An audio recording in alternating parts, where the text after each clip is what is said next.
Assalamualaikum warahmatullahi wabarakatuh.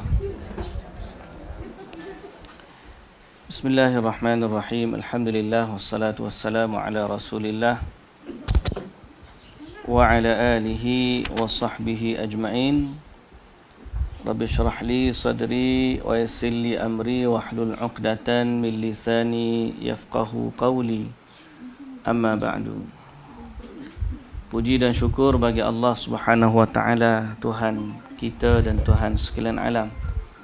Selawat serta salam atas Nabi junjungan kita Nabi Muhammad sallallahu alaihi wasallam, juga atas ahli keluarga baginda, para sahabatnya dan para pengikutnya yang setia sehinggalah ke hari kiamat. Alhamdulillah. Muslimin dan muslimat yang dirahmati Allah Subhanahu wa taala sekalian. Jadi alhamdulillah pada pagi ini kita kembali dalam siri kuliah kita berbicara tentang hubungan kita dengan Allah Subhanahu wa taala, iaitulah tauhid kita, mentauhidkan Allah Subhanahu wa taala yang merupakan hak Allah yang paling utama yang perlu kita tunaikan selama kita hidup di dalam dunia ini sebelum daripada kita kembali kepada Allah Subhanahu wa taala. Jadi hari ini kita masuk pada bab yang ke-32. 31 kita baca dah, tapi boleh juga nak ulang sebab dia package. Package-nya ialah cinta dan takut. Cinta dan takut. Jadi sebelum daripada kita baca lebih lanjut, kenapa soal cinta dan takut kepada Allah berada dalam perbahasan tauhid? Kenapa?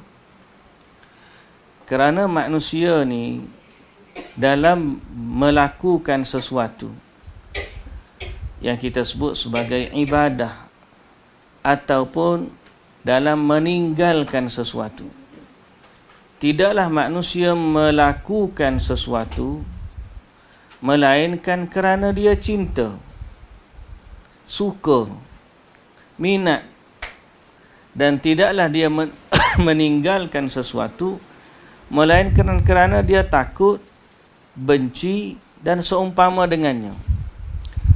Jadi apabila berkaitan dengan ibadah dan meninggalkan sesuatu yang bersifat maksiat atau perbuatan dalam rangka pengabdian kepada sesuatu, maka tidaklah boleh rasa cinta sehingga melahirkan ketaatan dan ibadat melainkan kepada Allah, dan tidaklah boleh rasa takut sehingga meninggalkan sesuatu melainkan juga kerana takut kepada Allah. Jadi di sinilah datangnya kenapa cinta kerana Allah dan takut kepada Allah berada dalam perbahasan tauhid. Supaya lepas daripada ni, bila kita buat sesuatu dalam ibadah, kita buat tu betul-betul kerana cinta kepada Allah. Kalau ada kerana cinta kepada sesuatu selain Allah, maka dia boleh menjerumuskan kepada kesyirikan. Begitu juga dalam meninggalkan sesuatu kerana Allah. Dibimbangi bila tinggalkan sesuatu kerana takut kepada selain Allah, boleh mendatangkan syirik. Jadi perbahasan yang kita akan baca ialah soal cinta yang bukan tabiat biasa, bukanlah takut yang tabiat biasa, sebaliknya cinta dalam ketaatan dan takut dalam meninggalkan kemaksiatan. Boleh? Okey. Oleh kerana kita dah baca dah sebelum ni 31 tu, kita ulang balik secara ringkas untuk melengkapkan package. Dan kita sambung huraian dalam 32, itu takut kepada Allah. Boleh? Baik, firman Allah Subhanahu wa taala wa minan nasi may yattakhidhu min dunillahi andadan yuhibbunahum ka hubbillah walladzina amanu asyaddu hubban lillah. Dari kalangan manusia ada yang mengambil sekutu atau mengambil sesuatu selain Allah sebagai tandingannya Allah. Apa yang mereka buat? Mereka mencintainya seperti mana mereka mencintai Allah. Cinta yang macam mana ni? Kita dah jelaskan baru ni. Bukan cinta tabiat macam suami kepada isteri, ibu kepada anak, sahabat kepada sahabatnya, adik-beradik. Bukan cinta tu. Cinta yang menatijahkan ibadah dan pengabdian. Jadi ada orang kafir ni, dia cinta kepada sembahan selain Allah setanding cintanya kepada Allah.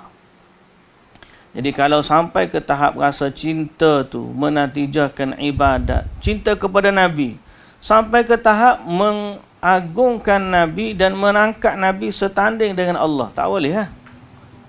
Lepas tu kita bincang pada minggu lepas berkebetulan dengan Maulidur Rasul kan. Dia sebut ada orang cinta kepada Nabi ni dengan puji-pujian yang dia puji setanding pujian kepada Allah. Lalu kita bimbang perkara itu menjadi syirik. Kerana Nabi SAW tidak akan sama selama-lamanya setanding dengan Allah. Sebab dia makhluk. Allah ni tak terbanding, beyond apa yang kita boleh bayangkan. So kalau bab kekuasaan, sifat, nama, segala-galanya, Allah tidak ada tandingannya. Begitulah juga cinta kita. Sebab itu Allah Ta'ala sebut dalam ayat yang sama, walladzina amanu asyaddu hubban lillah. Orang yang beriman sangat-sangat cinta kepada Allah. Itu cinta yang paling agung ialah cinta Allah. Walaupun kita kata cinta Allah dan Rasul lebih daripada sekalian manusia, kita kena ingat, mencintai Rasulullah lebih daripada sekalian manusia. Wan nasi ajma'in, kata Nabi SAW, la yu'minu ahadukum hatta akuna ahabba ilaihi min walidi wa waladihi wan nasi ajma'in. Nabi ni lebih kita cinta daripada sekalian manusia, tapi tidak akan lebih daripada cinta Allah. Kerana kita mencintai Nabi itu pun kerana cinta Allah. Cinta Allah yang paling agung. Jadi kita dah sebut juga pada minggu lepas, kalau ada orang nak gantung nama Allah hatta dalam bab wara', kita tak gantung setinggi sama nama Allah dengan nama Nabi Muhammad sallallahu alaihi wasallam. Kalau nak tak sama, cari nama-nama Allah. Letak Ar-Rahman dengan Ar-Rahim, sama. Letak Allah dengan Ar-Rahman, Allah dengan Al-Malik. Tapi kalau Allah dengan Muhammad, Muhammad kena duduk bawah sikit. Pasal apa? Muhammad itu bukan tandingannya Allah. Zaman lah ni ada orang yang terlalu cinta kepada Nabi Muhammad sampai ke tahap menganggap Nabi Muhammad itu cahayanya Allah, ataupun Allah itu atau Muhammad itu jelmaannya Allah. Ada. Jadi ini semua bab-bab yang boleh menjatuhkan kepada kesyirikan. Dan Allah Subhanahu wa taala telah menyatakan dalam ayat yang kedua, qul in kana aba'ukum wa abna'ukum wa ikhwanukum wa azwajukum wa ashiratukum wa amwalun iqtaraftumuha wa tijaratun takhshawna kasadaha wa masakinu tardawnaha ahabba ilaikum minallahi wa rasulih wa jihadin fi sabilih fatarabbasu hatta ya'tiyallahu bi amri.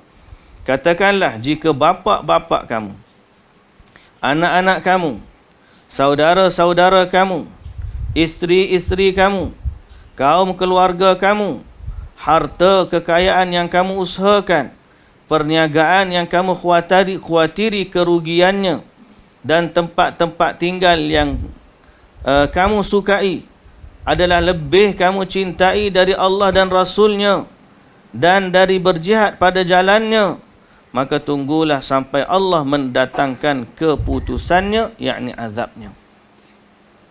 Jadi dalam ayat yang kedua juga kita fahami bahawa dalam hidup ni Allah nak cinta kepada dia adalah yang tertinggi. Jangan cinta kepada Allah tu menumpang-numpang. Sayang juga kepada Allah tapi sayang juga kan ni, ada tak boleh. Cinta kepada Allah ni seperti yang tertinggi. Kalau dia lebih, ayah kita lebih sayang, mak kita lebih sayang daripada Allah, maka itu sebenarnya tidak diredai oleh Allah Subhanahu wa taala. Muslimin dan muslimat yang dirahmati Allah, hadis yang ada tu kita dah sebut saat tadi bahawa Nabi sallallahu alaihi wasallam kita lebih cinta daripada seluruh manusia, akan tetapi tidak akan dah melebihi cinta kepada Allah. Dalam riwayat yang lain yang kedua, salathun man kunna fihi wajada halawatal iman. 3 perkara siapa yang terdapat dalam dirinya ketiga perkara itu, dia pasti merasakan manisnya iman, iaitu Allah dan Rasul lebih dia cintai dari yang lain. Mencintai seseorang tiada lain hanya kerana Allah, dan tidak mau kembali kepada kekafiran setelah diselamatkan oleh Allah darinya, sebagaimana dia tidak mau kalau dicampakkan ke dalam api neraka. Jadi nak dapat kemanisan iman juga kena Allah yang paling tinggi, dan juga Rasulullah sallallahu alaihi wasallam lebih kita cintai daripada sekalian makhluk, sekalian manusia.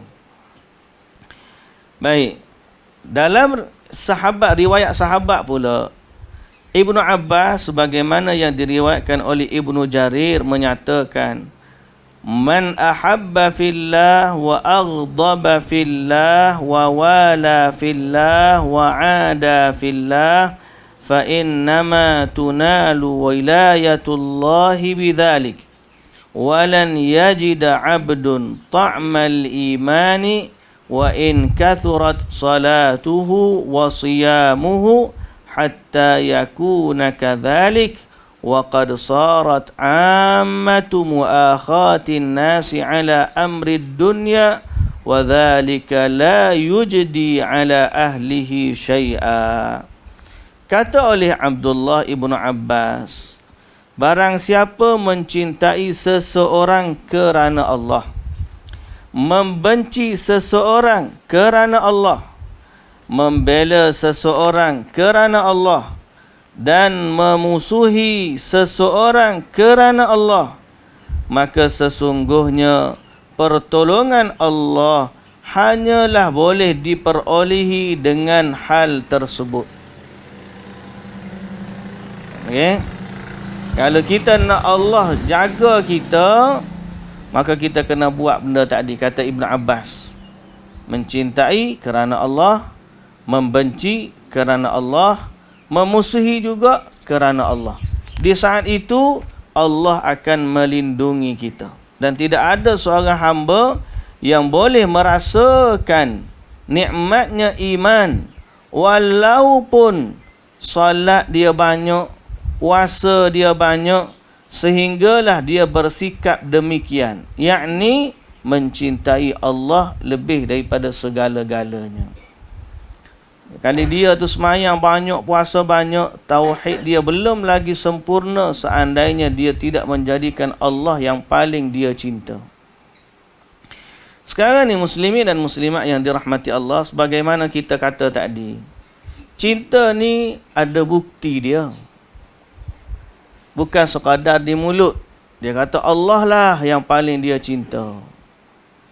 Tapi bila dia puji orang lain, dia pergi ke kubur orang soleh, dia pergi kepada wali-wali, nampak gayanya dia mencintai mereka tu setanding cintanya kepada Allah. Pasal apa? Bila dia jumpa kat cara nak berdoa, jadi kubur orang. Nah, kita ni tak boleh dengar waktu doa mustajab, kita nak doa. Pasal apa? Di situlah cinta kita kepada Allah. Dia ni tak boleh jumpa kubur keramat sikit. Mulalah adalah ritual-ritual dia nak buat. Jadi nampak gayanya, tahap cinta yang ada tu, oi dahsyat. Hak kita bimbang lagi apa dia?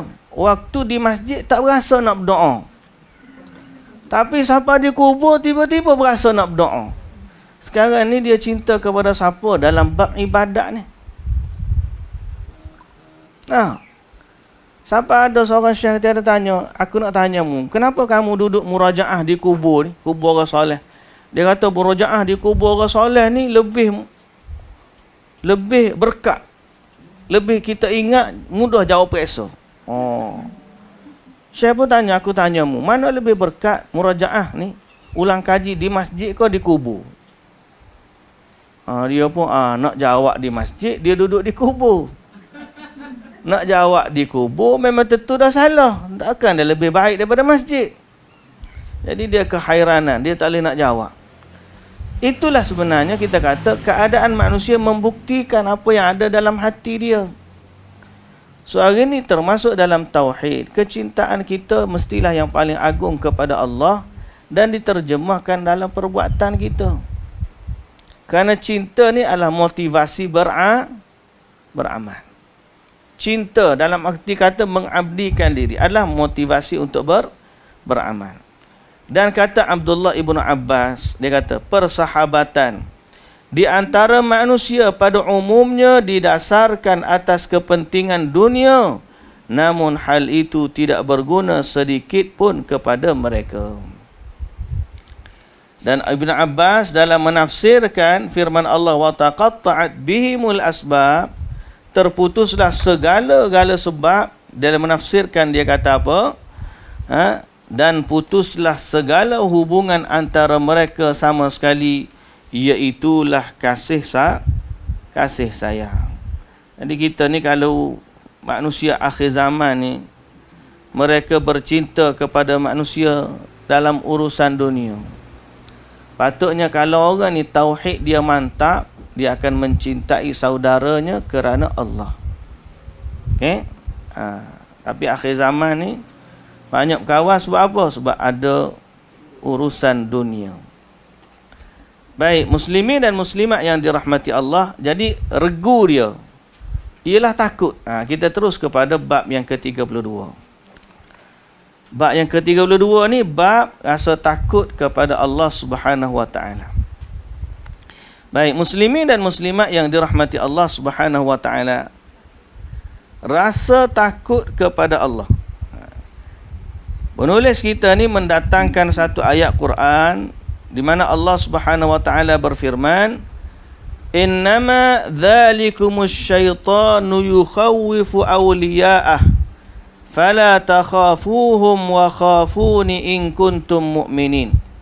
Sesungguhnya mereka itu tidak lain hanyalah syaitan yang menakut-nakutkan kamu dengan kawan-kawannya, yakni dengan orang-orang musyrik Quraisy. Kerana itu janganlah kamu takut kepada mereka, tetapi takutlah kepadaku jika benar-benar kamu beriman. Okey, muslimin dan muslimat yang dirahmati Allah. Jadi rasa takut ni adalah sesuatu yang menyebabkan kita tidak membuat sesuatu atau menahan diri dari sesuatu. Takut ni ada beberapa darajat. Takut yang beberapa darajat atau jenis, sama dengan cinta. Takut yang pertama, takut yang bersifat ibadah dan takut yang mengagungkan sesuatu. Kita takut kepada Allah dalam takut yang nilai dia ibadah kerana agungnya Allah Azza wa Jalla. Jadi kita takut kepada kemurkaannya, kita takut kepada azabnya, lalu kita tunduk serta patuh kepada dia. Takut yang kedua ialah takut yang bersifat tabiat dan juga jibilli. Jibilli ni norma kehidupan manusia. Tengok ke ular, mari rasa takut. Tengok kepada harimau, rasa takut. Pasal apa? Kita takut kepada mudarat yang ada pada dia. Tetapi tidaklah maknanya takut kepada ular tu menyebabkan seorang tu melakukan penyembahan kepada ular. Sebaliknya, kalau ada orang jadi sembah Tuhan ular, tu jadi syirik ah. Betul tak? Kenapa dia? Sebab dia takut kepada mudarat sehingga menyebabkan dia menyembah sesuatu. Yang tu tak boleh. Kalau dia sampai tahap takut kepada sesuatu sehingga penyembahan, yang tu sampai ke level ibadat. Dan siapa yang takut dalam kategori itu, dia boleh jatuh hukum syirik. Sebab tu dia duduk dalam bab ni. Baik, kembali kepada ayat yang kita sebutkan tadi. Innama dzalikumus syaitan. Atau sebelum daripada tu, takut kita terlupa. Maka kalau kita kata cinta dan takut ni termasuk dalam tauhid dan kesempurnaan iman, soalan dia, antara dua sifat ni, mana yang lebih patut kita letak dalam diri kita? Sebab daripada dua sifat ni lah kita akan lahir satu keadaan dalam diri kita, iaitulah al-khawfu war-raja. Al-khawfu dan ar-raja. Apa maksud khawfu dan juga ar-raja? Takut dan harap. Harap kepada rahmat, takut kepada azab. Okay, sekarang ni harap tu datang daripada perasaan cinta. Tu, cinta ni ada harapan padanya. Azab ni, takut ni, dia takut kepada azab yang kita takutlah. So antara dua ni, dia mesti ada dalam diri seorang mukmin. Tapi persoalan dia, yang manakah yang sepatutnya kita lebihkan daripada yang satu lagi?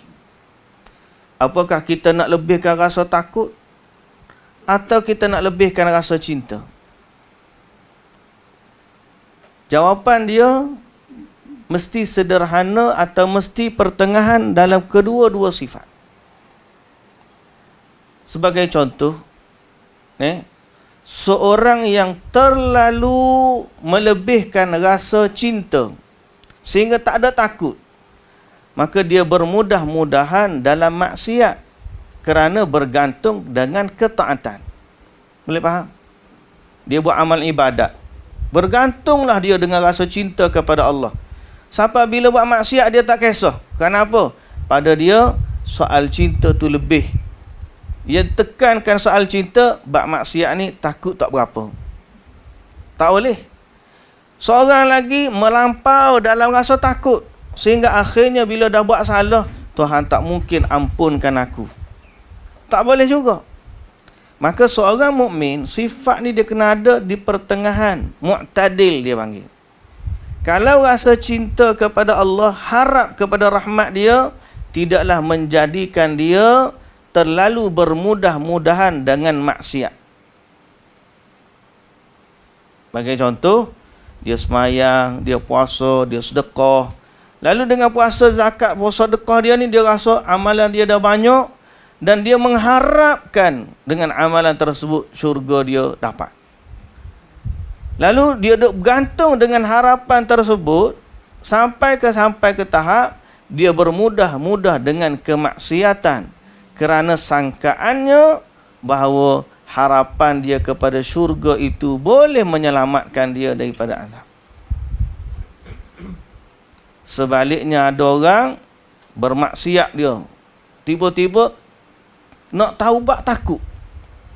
Aku ni Tuhan terima dah pasal jahat sangat. Kita berkata, jangan terlalu takut. Kerana masih ada ruang harapan. So separuh duduk diharap, separuh duduk ditakut. Ada sebahagian ulama dia bahagikan. Waktu kita buat ketaatan, letaklah cinta di depan. Waktu kita berdepan dengan kemaksiatan, letaklah takut di depan. Waktu kita nak buat amal ibadat, hadirkan rasa cinta. Ya Allah, aku buat ni kerana cinta kepadamu. Tapi bila diajak dengan kemaksiatan, letak rasa takut di depan. Supaya maksud daripada semua ni ialah kita menjaga diri daripada kemurkaan Tuhan. Sebab tu saya kata kita kena balance dua tu. Jangan terlalu asyik dalam cinta sampai-sampai lupa kepada murka. Dan takutlah, jangan terlalu takut kepada murka sehingga lupa kepada harapan dari yang maha pencinta. Itulah Allah Subhanahu wa ta'ala. So di saat seorang itu melakukan kemaksiatan, jangan lupa pintu taubat masih terbuka.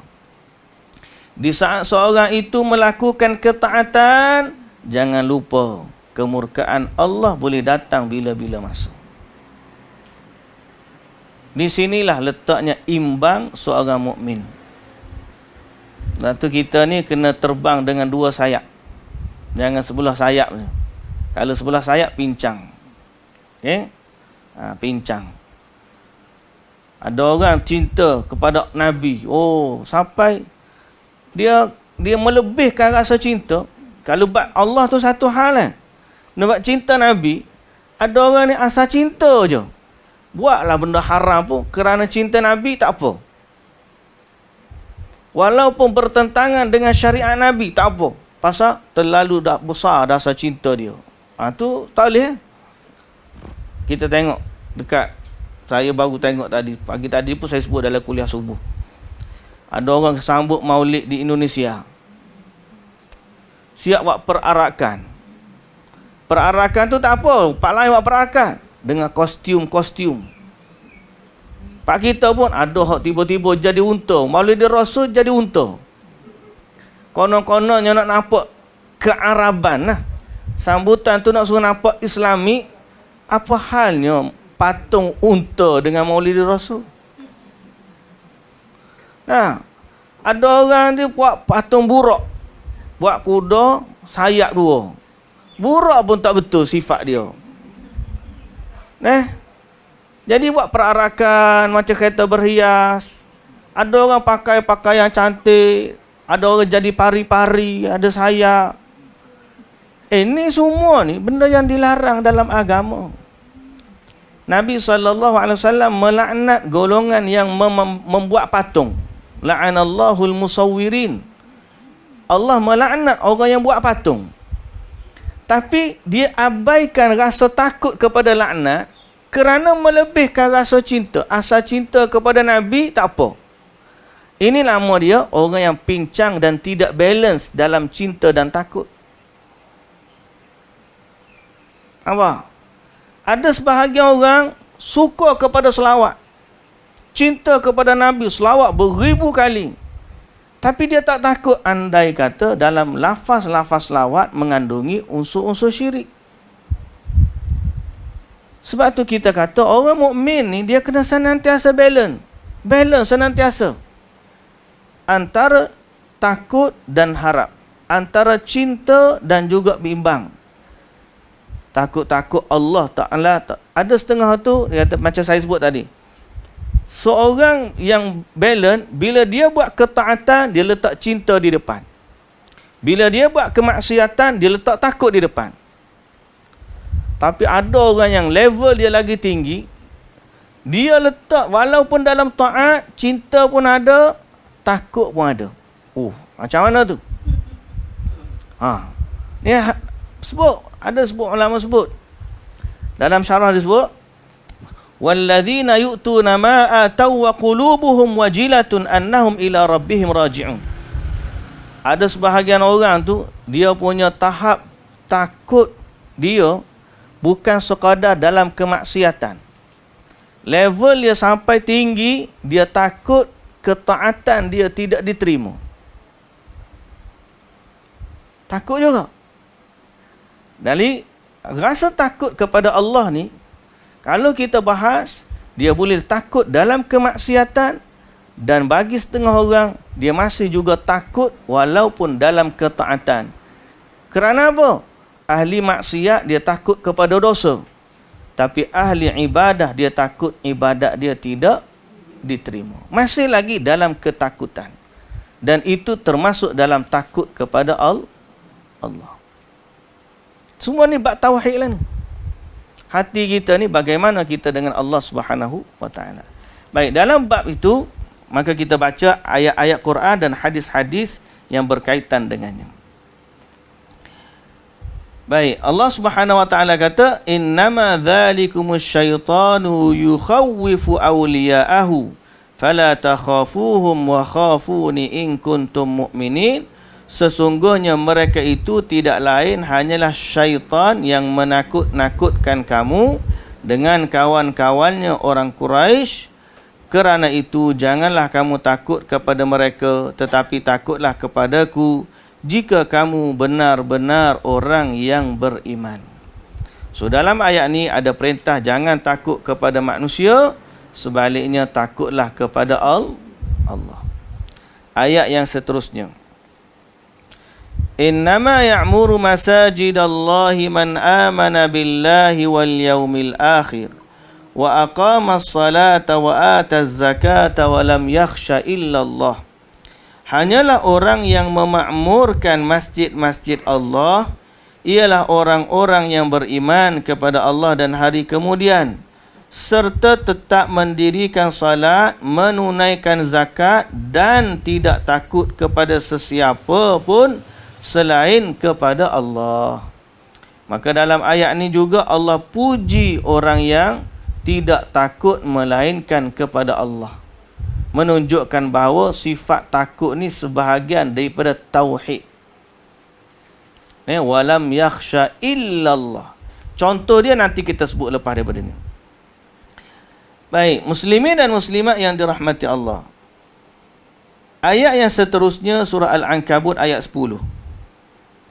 Wa minan nasi man yaqulu amanna billah fa idza udhiya fillah ja'ala fitnatan nasi ka'adzabillah wa la in jaa'a nasrun min rabbika la yaqulunna inna kunna ma'akum aw laysa Allahu bi'a'lama bima fi suduril alamin. Perhati molek ayat ni. Ayat ni Allah faham bahasa Arab sedap. Dia panggil jijak. Kalau kita bahasa Arab ni kita faham Quran dengan bahasa Arab, kita faham dengan bahasa asli dia. Nak beza dengan terjemahan tak sama. Tak sama, nak banding dengan terjemahan tak sama. Tapi tak apalah, sekurang-kurangnya kita dapat makna umum pun tak apa dah. Kata Allah Taala, di antara maksud dia, di antara manusia ada orang yang berkata kami beriman kepada Allah.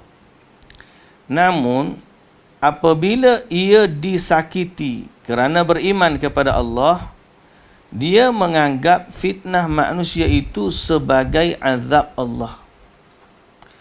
Dan sungguh jika datang pertolongan dari Tuhanmu, mereka pasti akan berkata, sesungguhnya kami adalah besertamu. Bukankah Allah Maha lebih mengetahui apa yang ada di dalam dada manusia? Aduh, ni faham dah ayat tu? Tak faham tu? Kejap kita tengok syarahan dia.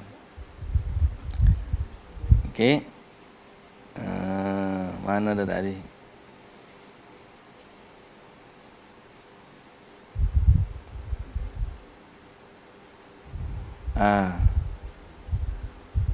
Wa minan nas may yaqulu amanna billah.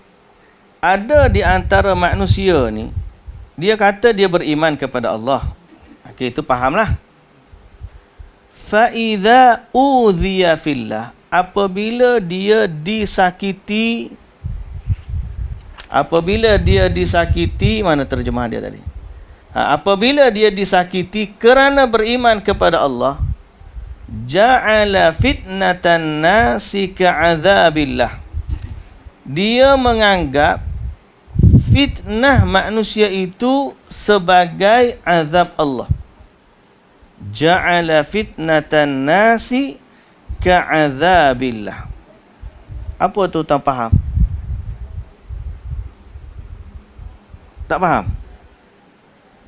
Saya nak tanya dulu. Apa kita faham?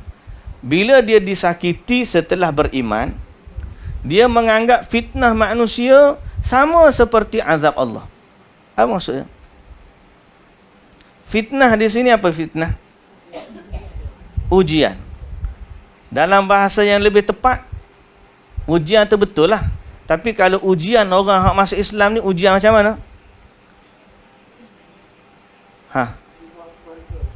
Ujian penyeksaan. Maknanya sama ada dibuang atau disakiti. Iza dalam bahasa Arab. Jadi Allah Ta'ala sebut ada di kalangan manusia ni, dia kata dia beriman kepada Allah. Tapi bila dia diuji oleh manusia, dia menganggap ujian tu sama seperti azab Allah. Berarti dalam situasi ni, dia takut kepada manusia seperti mana dia takut kepada Allah. Takut punyalah nanti kau orang kata macam mana. Antara azab dengan penyeksaan manusia, mana patut kita lebih takut? Azab lah. Tapi ayat ni menunjukkan ada manusia banding dengan penyeksaan manusia dengan azab Allah, dia letak sama. So yang dia telah menyamakan Allah dalam sifat takut. Faham tak? Takut juga. Tak semayang, tak takut. Tapi tak pergi kerja, takut. Takut kena buang kerja. Takut kena potong gaji. Tapi dengan Allah, tak takut. Yang ni lagi dahsyat ah. Nampak tak? Manusia ni kalau tiba-tiba dia takut kepada manusia, sama takut dia kepada Allah, masalah. Sebab tu dalam sifat takut ni duduk dalam bab tauhid ni. Yang lagi dahsyat, dia takut kepada manusia lebih daripada dia takut kepada Allah. Yang ni lagi parah. Jadi ayat Quran ni menyebut ada manusia ni bila diuji oleh manusia yang lain, sifat takut dia kepada manusia tu seperti mana dia takut kepada Allah. Boleh ke tak boleh? Jawapan dia tak boleh. Jawapan dia tak boleh. Baik.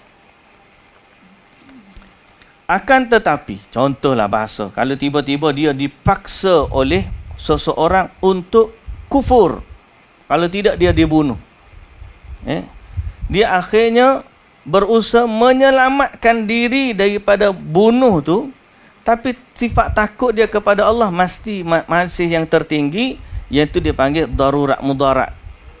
Seperti berani yang berlaku kepada Ammar bin Yasir.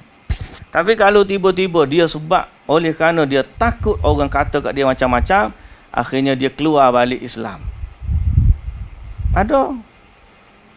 Bila dia masuk Islam, orang uji dia, orang marah ke dia, akhir sekali dia kata, tak apalah, tak jadilah masuk. Apa yang menyebabkan Abu Talib tak nak masuk Islam? Takut orang kata dia meninggalkan agama Abdul Muttalib. Atarghabu an millati Abdul Muttalib. Baik. Jadi nampak tak kak? Bagaimana sifat takut tu boleh sampai ke tahap syirik. Sebab tu dia duduk dalam bab tauhid. Nampak dah? Ni kata Allah tak ke takut pun bab masuk bab tauhid juga. Ustaz ni sikit-sikit syirik. Bab takut pun nak masuk syirik. Boleh. Apabila kita takut kepada makhluk setanding takut kepada Allah. Lagi dahsyat, takut kepada makhluk lebih daripada takut kepada Allah. Allah suruh semayang, kita berilek. Tak semayang pun tak apa, setengah-setengah tu. Tapi kalau panckat tak lupa nak kat panckat tu punyalah dia. Saya takut buah marah ni. Lebih Tuhan, lebih makhluk pun daripada manusia. Okey. Baik, muslimin dan muslimat yang dirahmati Allah. Ja'ala fa idza udhiya fillahi ja'ala fitnatan nasi ka'adzabillah. Wala in ja'a nasrun min rabbik, bila datang pula kemenangan daripada Tuhan, la yaqulunna inna kunna ma'akum. Dia kata tadi sebenarnya aku memang geng dengan kamu. Time berdepan dengan musuh, takut dia pun duduk masuk alik musuh. Bila Islam menang, dia pula kata aku pun Islam juga tadi. Jadi Allah Ta'ala kata, awalaysallahu bi'a'lama fi suduril alamin. Bukankah Allah lebih mengetahui apa yang ada dalam dada semua manusia? Jadi rasa cinta kita pun jangan lebih pada makhluk, rasa takut kita pun jangan biar lebih daripada biar jangan lebih sampai kepada makhluk. Patutnya hanya kepada Allah Subhanahu wa taala. Baik. Dalam satu hadis marfu' dari Abi Sa'id radhiyallahu anhu, inna min dha'fil iman inna min dha'fil yaqin an turdiyan nasa bi sakhatillah wa an tahmadahum ala rizqillah wa an tadhummahum ala ma lam yu'tika Allah. Inna rizqallahi la yajurruhu hirsu harisin wa la yarudduhu karahiyatu karihin. Maka dalam bab takut kepada Allah ni, kata Abi Sa'id meriwayatkan daripada hadis Nabi disebut sebagai marfu'. Kata dia, sesungguhnya termasuk lemahnya keyakinan apabila kamu mencari redha manusia dengan kemurkaan Allah, memuji mereka atas rezeki yang diberikan oleh Allah, melalui mereka, dan mencela mereka atas sesuatu yang belum diberikan Allah kepadamu. Sesungguhnya rezeki Allah itu tidak dapat didatangkan oleh ketamakan orang yang tamak, dan tidak pula dapat digagalkan oleh kebencian orang yang benci. Faham tak lagi? Tak faham pula, dua kali tak faham. Waktu baca buku terjemahan ni kadang-kadang memang tak faham. Saya kalau baca terjemahan, sungguh saya kata, saya sedih kalau saya baca terjemahan, saya pun tak faham. Sehinggalah saya cek dengan teks asal dia, bahasa Arab ni. Kita faham asal dia macam mana. Oh, bauge ni makna dia rupanya. Baik. Kita terjemah daripada perkataan tu. Semua tuan-tuan banding.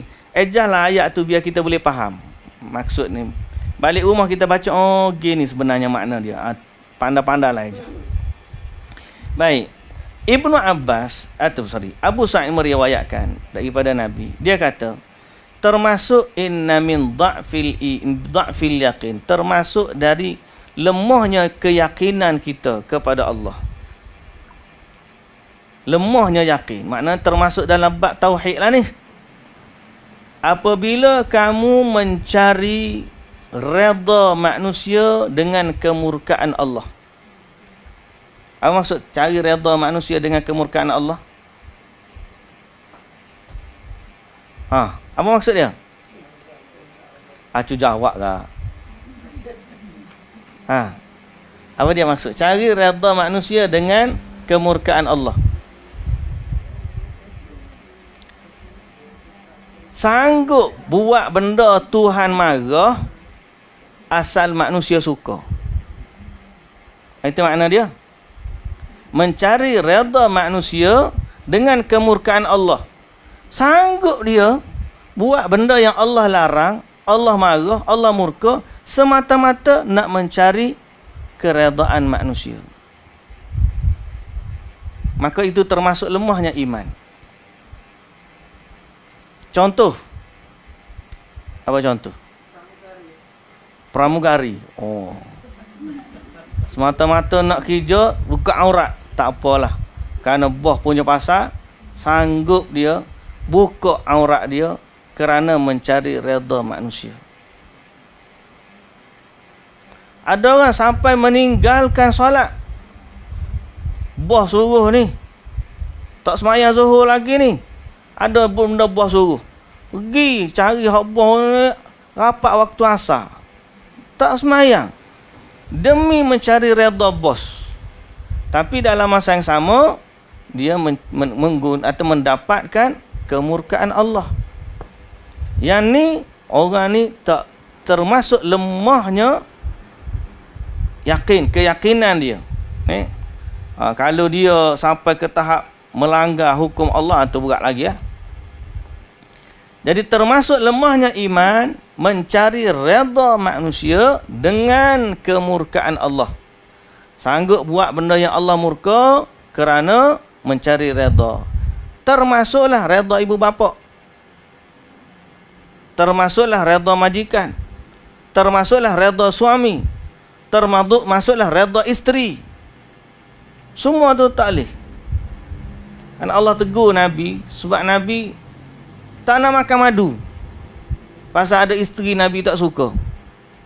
Jadi Nabi haramkan minum madu untuk mencari redha isteri. Turun ayat Quran terus.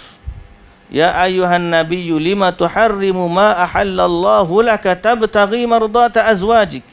Nabi, takkanlah kamu mengharamkan apa yang Allah halalkan semata-mata nak cari redha isterimu.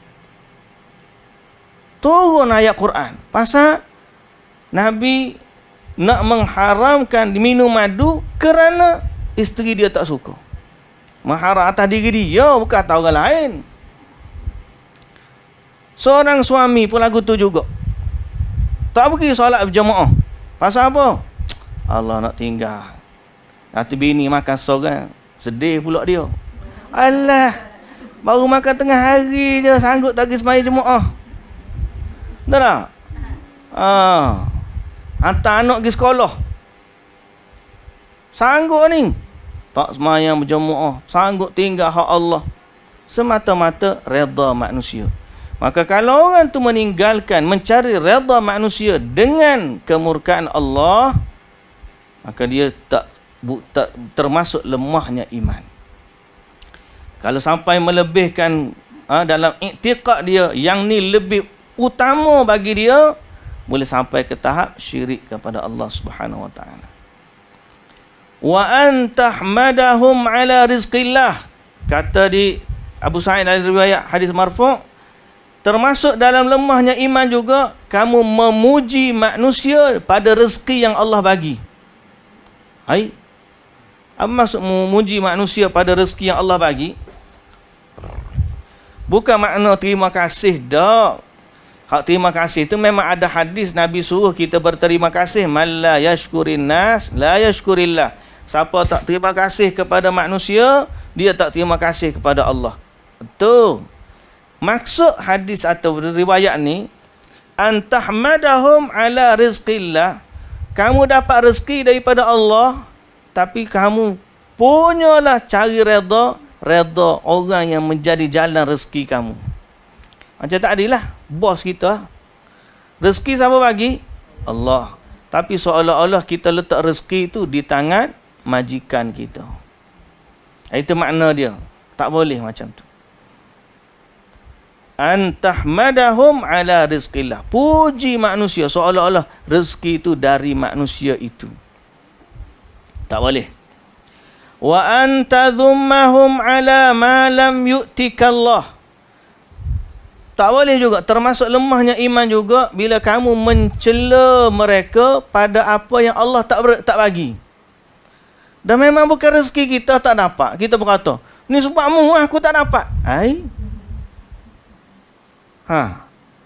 Tak boleh. Termasuk lemahnya iman bila kita tak dapat sesuatu rezeki, kita kata tak dapat sebab manusia.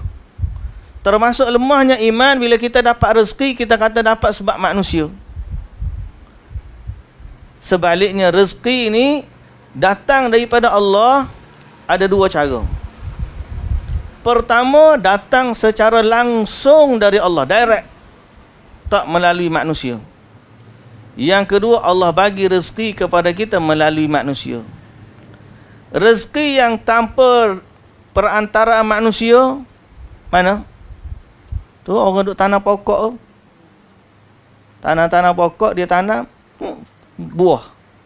Dapat buah dia. Siapa bagi? Allah. Ada perantara? Ada. Mungkin sebab pokok tu lah nampaknya, tapi kerana dia dapat. Gali-gali air, gali-gali bumi, dapat air. Alhamdulillah.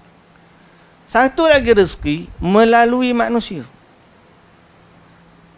Okey, berasa nak makan durian ni hari ni. Contoh, tiba-tiba orang mari, Ustaz suka makan durian. Suka, ambil ada 2 biji ni. Kita kata, terima kasih.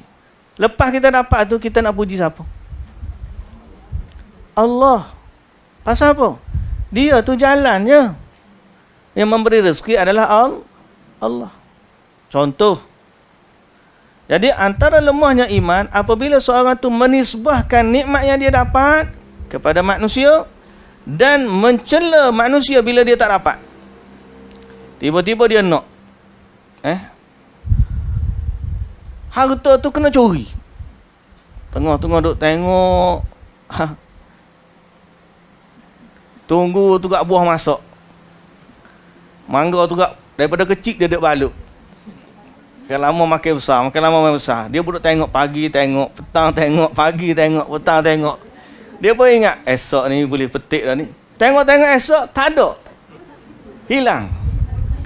Dia pun kata, celah ke mana curi ni dia kata. Lepas tu jumpa korang tu dia pun, sebab mu lah aku tak dapat. La ilaha illallah.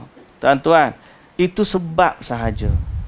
Rezeki yang kata tu bukan rezeki kita adalah Allah. Tengok-tengok bukan curi yang lain, monyet belakang rumah ambil. Allahu Akbar, marah tu gak basuh monyet ni gini. Betul tak?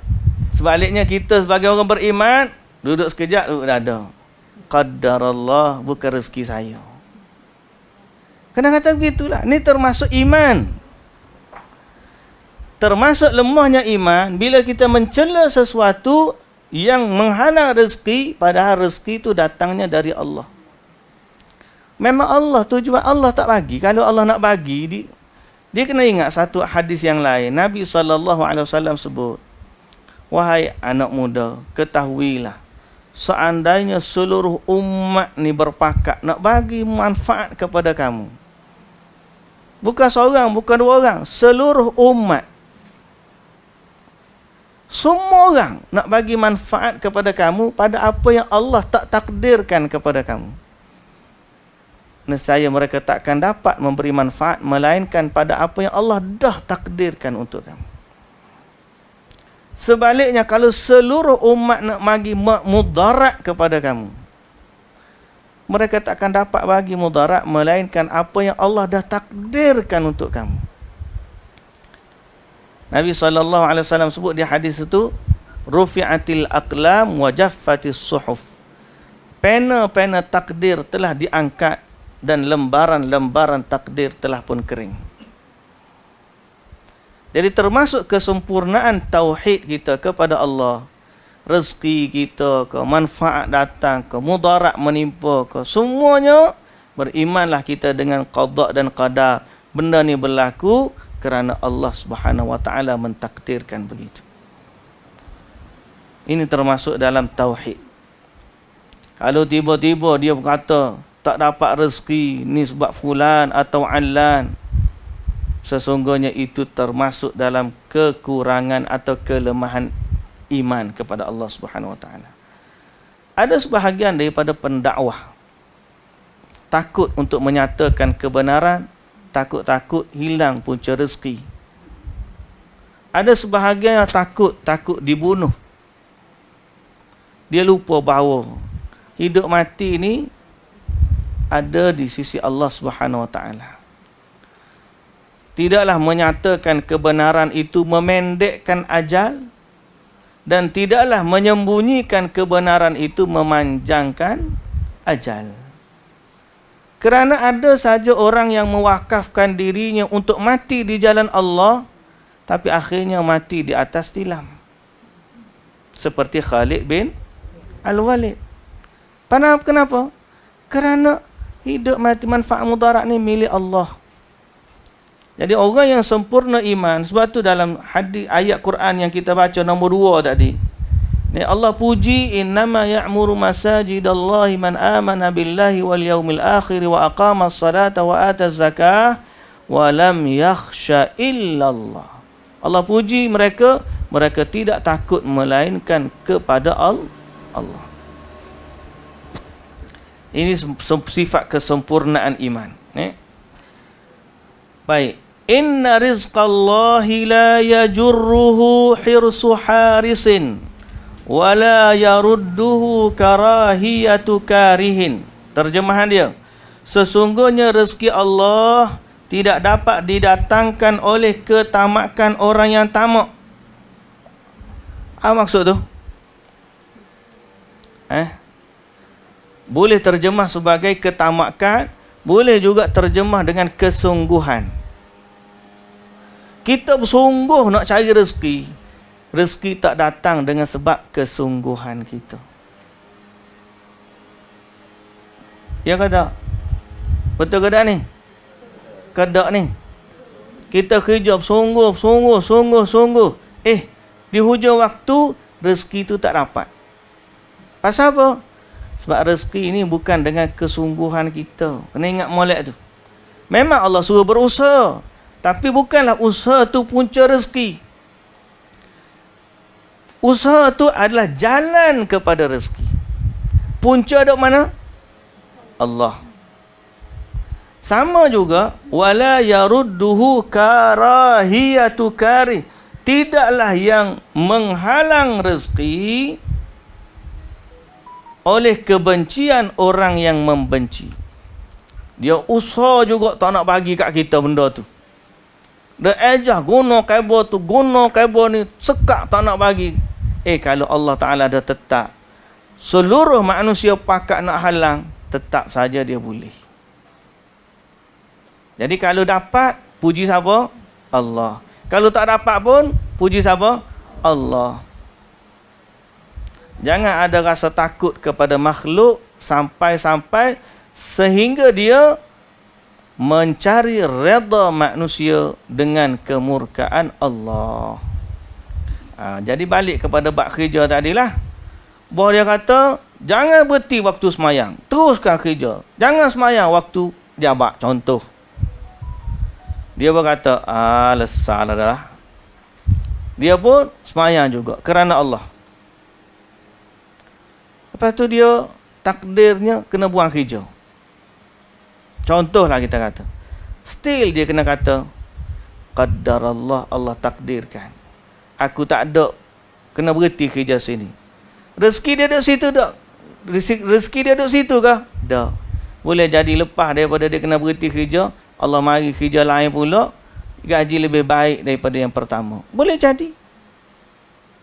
Sebab rezeki ini bukan berada di tangan majikan dia. Sebaliknya begitu. Sekak, tak nak bagi, begitu begini. Akhir sekali, dapat juga rezeki melalui jalan lain. Boleh jadi hal ni, lepas tu tuan dia tak bayar gaji. Sekak juga. Macam tak adil lah. Orang mari di rumah tengok, ambil lah ni ada orang panggil duit lebih ke, ada rezeki nak bagi makanan lebih ke. Kita kata duit tak ada nak beli, tapi makanan ada. Alhamdulillah. Sebab rezeki ni pintu dia macam-macam. Jangan duk nampak gaji tu je rezeki. Ni nampak gaji tu rezeki. Tak ada gaji, tak ada rezeki. Ya Allah. Ada gaji pun tak boleh makan, tak boleh minum, tak ada rezeki. Gaji beribu-ribu dalam bank, juta-juta akaun bank. Nak makan tu sikit, Allah tak boleh darah tinggi. Nak makan ni sikit, Allah tak boleh kecing manis. Lepas tu rezeki duk mana ya? Tak? Orang lain tak ada aku duit apa, tapi makan tu dia. Durian sekali makan 2 biji habis belah. Betul tak? Rezeki ni jangan duk kira pada duit je. Jadi sebab tu dalam bab takut kepada Allah, termasuk dah dalam bab rezeki, janganlah kita takut kepada manusia. Dalam bab rezeki menyebabkan seseorang itu melanggar hukum Allah, menentang hukum Allah dan melakukan kemaksiatan kepada Allah Subhanahu wa taala. Dalam riwayat yang lain dari Aisyah radhiyallahu anha bahawa Rasulullah sallallahu alaihi wasallam bersabda, "Manil tamasa ridallahi bi sakhatin nas radhiyallahu anhu wa arda anhu nas. Manil tamasa ridan nasi bi sakhatillah sakhitallahu alaihi wa askhatan nasa wa askhata alaihi nasa." Riwayat Ibnu Hibban.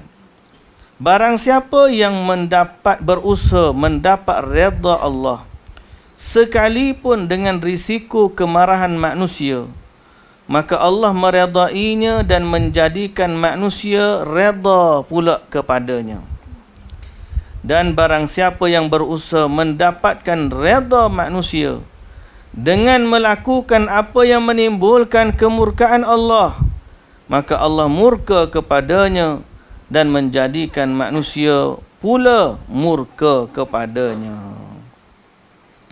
Jadi kalau kita nak takut kepada manusia, tak pergi ke mana? Kerana Allah Ta'ala kata kalau dia cari redha manusia, redha Allah, kalau dia mencari redha Allah dengan kemarahan manusia, Allah akan redha. Sebab tu pagi tadi saya buat satu carta aliran. Sini pun nak tunjuk juga lah. Kita ni dalam hidup kita ada 2 garisan. Garisan yang menegak dan garisan yang melintang. Kita buatlah garisan tu. Satu menegak, satu melintang, kita akan dapat 4 sudut. Yang tegak tu atas dia adalah perkara yang benar. Bawah tu salah. Atas benar, bawah salah. Horizontal pula, belah kanan tu baik, belah kiri buruk. Boleh faham? So kalau kita letak dalam 4 sudut ni, ada perkara yang baik, ada perkara betul, natijah dia baik. Which is semua orang suka benda ni. Dalam sisi yang lain, ada benda salah, natijah dia buruk. Semua orang benci benda ni, dah lah salah, buruk pula akibat dia. Tapi dalam setengah situasi, benda tu benar, tapi natijah daripadanya buruk. Contoh apa tadi? Kalau kita buat kebenaran, kita pula kena waknanya, buang kerja kau. Kerana menegakkan kebenaran ada implikasi buruk sampai kepada kita. Sebaliknya, rentas satu lagi, ada perkara buruk tapi natijahnya baik. Dalam soal agama, garis yang paling tegak yang kita kena jaga ialah garis kebenaran. Atas tu. Walaupun sekiranya apa yang kita buat ada impak buruk terhadap diri. Kenapa? Kerana kita tak akan mencari redha manusia dengan kemurkaan Allah. Sebaliknya kita sanggup manusia murka asal Allah redha. Tapi kalau kita buat manusia suka, Allah pun redha, lagi seronok lah.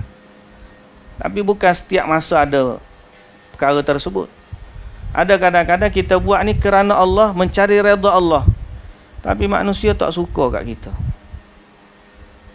Ada sampai setengah orang nak kerana manusia suka, sanggup buat yang Allah murka. Jadi kotak kita tu kadang-kadang kita kena berjuang, berusaha untuk mencari mana keutamaan kita. di sinilah unsur manusiawi yang Allah Ta'ala uji. Allah nak uji kita memilih antara buat benda betul tapi diuji dengan buat benda salah dalam keadaan tidak diuji ataupun senang. Situlah ujian. Kalau kita mantap tauhid kita letak biarlah aku diuji setara mana pun, yang penting asal Allah redha. Di sinilah tauhid kita. Hari ini kita mengajak orang mencintai Allah yang paling tinggi. Kita tidak buat perkara-perkara syirik walaupun orang gelar, sikit-sikit syirik. Kita kata tak apalah asal Allah redha. Hari ini tiba-tiba nak ditimpa mudarat kerana penentangan seseorang kepada perkara-perkara mungkar. Dia kata tak apalah, biarlah dia ditimpa kemudaratan asal saja dia tidak melakukan perkara yang dimurkai oleh Allah Subhanahu Wa Taala. Dan ini termasuk kekuatan tauhid yang ada dalam diri kita. So kembali kepada topik asal kita, ialah dalam diri seorang mukmin kena ada dua, cinta kepada Allah dan takut juga hanya kepada Allah, dan ia termasuk dalam kesempurnaan tauhid. Janganlah sesuatu selain dari Allah dia letak lebih tinggi daripada ni, sama ada dalam perkara cinta ataupun dalam perkara takut. Kalau apa pun yang berlaku, manfaat atau mudarat setelah daripada dia memilih kebenaran, maka katakanlah alhamdulillahi ala kulli hal, dan katakanlah qaddarallahu ma syaa fa'al. Wallahu ta'ala alam. Habislah kita bab yang ke-32. InsyaAllah kita akan sambung bab yang ke-33. Masih ada kesinambungan dalam urusan takut dan harap atau takut dan cinta. Itu setelah kita mencintai kerana Allah, dan selepas kita takut hanya kepada Allah. Lalu setelah itu ada satu lagi kekuatan orang beriman, kita bertawakal hanya kepada Allah. InsyaAllah kita sambung pada kelas yang akan datang. Wallahu ta'ala alam. Subhanakallahumma wa bihamdika asyhadu an la ilaha illa anta astaghfiruka wa atubu ilaik. Aqulu qawli hadza wa astaghfirullahal azim li wa lakum. Wassalamu alaikum warahmatullahi wabarakatuh.